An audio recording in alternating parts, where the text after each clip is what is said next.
The first fallacy that most human beings make when they're trying to comprehend the idea of time travel is that time is this one dimension, right? So like we have the physical reality in the 3D, and then we have this time dimension that, you know, it's non-linear and, you know, more spherical in nature. But this is a shallow, small perspective of time. Time, the way we define it, is one dimension. But time itself, in its natural state, exists across multiple dimensions. Time is a type, a characteristic of a dimension. So there are multiple time dimensions within our human existence or non-human existence, our reality that we have come to define. Only the first of these time dimensions is the one that we use to measure our lifespan, or how old things are, or the changes in state in matter. We use time measured in seconds, defined by the rotation and revolutions of planets in our solar system, defining these before and after events. But time is really a lot more. If you go up to the 8th dimension, you find that time is a series of like events that form a similar state being. So, ergo, if I were to try to give this year example, okay? This year, how many times did I have to pay an electric bill? And in what state of being was I in when I saw that fucking $300 electric bill and I went to pay it, right? Add up all those moments where I was sitting in front of my computer trying to pay my electric bill, and then quantify a quantum state of being.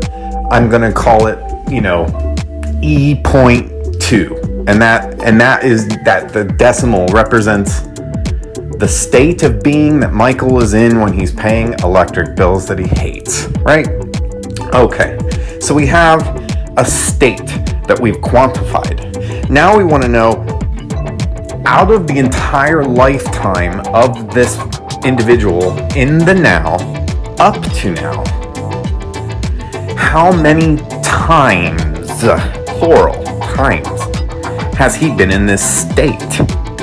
Well, 12 times 5 minutes, and you start to see that you can have infinite states of being, and they're tracked by how much quote-unquote time is spent in those states in comparison to other states that you're in.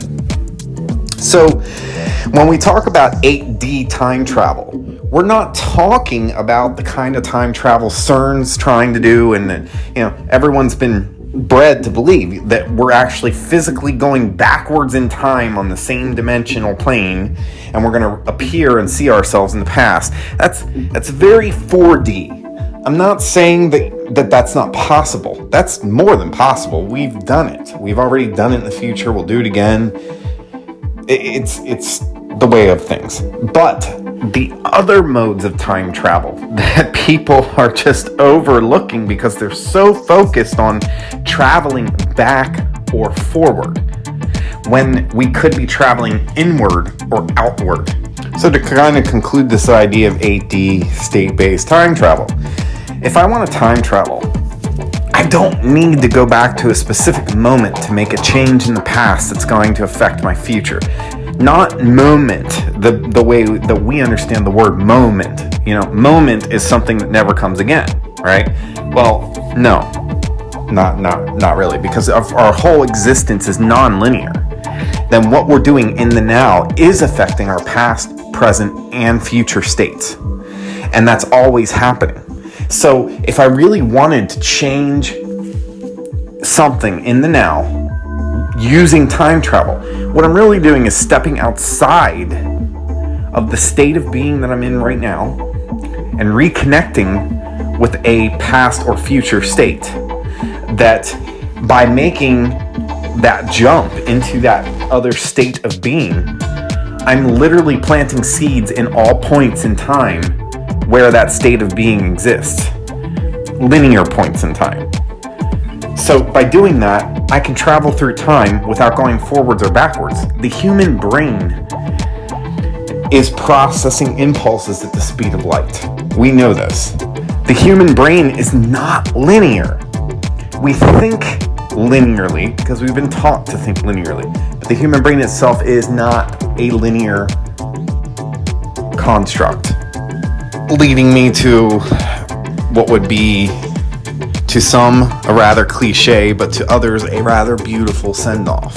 That every single human being who can become aware of more than just the fourth dimension of time, a being that can become aware of all of its states of existence, has the ability to manipulate its current timeline, so to speak. Even though that word really is not appropriate, but we can manipulate our current situation by switching states, and that is a time-based function, as a function of time travel. State-based time travel is literally reconnecting with a past or future you. And thus, by reconnecting and changing your entire aura, you can change your entire life. So it is a matter of perspective, even though perspective would be considered part of the sixth dimension, and there are many perceptual dimensions as well. And it's not fair to perceive perception as we perceive time, as there are multiple perceptual dimensions as well. But the beautiful part of all of this is that every single creature on this planet who can achieve an awareness up to a second form of time dimension will realize this and will be able to use this method within self, transcendental meditation, self-hypnosis, to actually achieve goal. And if the goal is to use a time travel mechanism to change the present, this is how you do it. You have got to go in on self, and you've got to find the right dimension, and you have to start quantifying yourself